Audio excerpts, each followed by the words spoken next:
حكايتي من كلام واحد بتحبيه قوي، واحد تعب عشاني وعشانك قوي، عشان نتولد مسلمين ونعرف الحق من غير تعب. أظنك دلوقتي عرفتيه، حبيبك محمد صلى الله عليه وسلم، اللي وصى بيكي أم وزوجة وبنت، واللي حكى عنك حاجات ما شافهاش هو بس أنا شفتها. وزي ما النبي وصانا، ولأني أخوك في الدين والله خايف عليكي، ولأني والله بحب لك الخير وبغير عليكي زي ما بغير على أمي وأختي وزوجتي. لازم أحكي لك كلام عشان ما تتصدميش يوم القيامة لما تقابليه، في يوم هيقول فيه كل نبي نفسي نفسي إلا هو هيقول أمتي أمتي. لكنك لو فضلت زي ما انت، الملائكة هيقولوا له عنك إنك لا تدري ما أحدثوا بعدك. هيرد يوميها ويقول سحقا سحقا.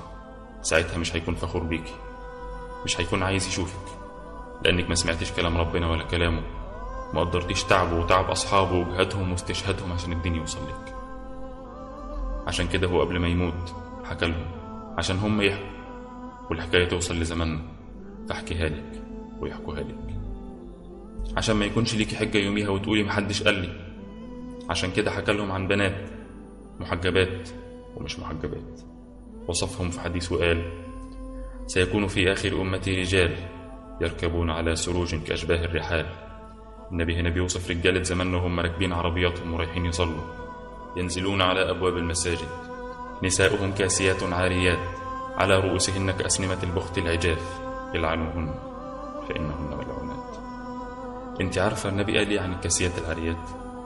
لا يدخلن الجنة ولا يجدن ريحها، يعني مش هيدخلوها ولا حتى هيشموا ريحتها. عارفة يعني كاسيات عاريات؟ يعني لابسين بس مش لابسين، يعني لابسة بادي وبنطلون أو أي لبس ضيق.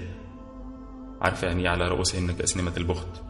يعني لفة راسها بإشارب زي سنام الجمل، لفة أو لفتين ومش منزلة على فتحات الملابس. لو فضلتي على حالك ده وانت عارفة ومختارة معصية ربنا بكيفك، تفتكري ربنا هيكون راضي عنك؟ عارفة يعني ملعونات؟ يعني مطرودة من رحمة ربنا. واحنا لينا ايه غير رحمة ربنا؟ الموضوع بجد كبير.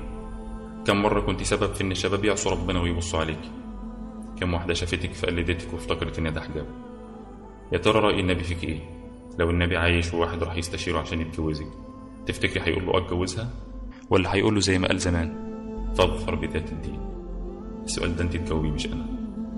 ضحك عليك اللي اقنعك ان ده حجاب او حتى خطوة للخير. الحجاب هو ستر مفاتن المرأة، مش تجسيمها وإظهارها. وربنا عز وجل قال ولا يضربن بأرجلهن ليعلم ما يخفين من زينتهن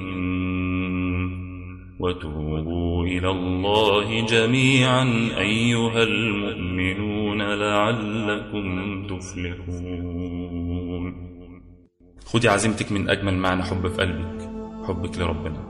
معنى حياتك الحقيقي هو أن حبك لربنا يكون أكبر من أي حب تاني لأي حد ولأي حاجة. أقل حاجة ينفع تتلبس عباية واسعة وإشارب طويل، ما يكونش زينة في نفسه.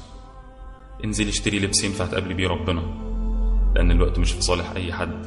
ما تسوفيش، لأن النبي حكى عن شباب وبنات في آخر الزمان هيموتوا فجأة من غير أي مرض، وزي ما النبي قال حصل وبيحصل وهيحصل.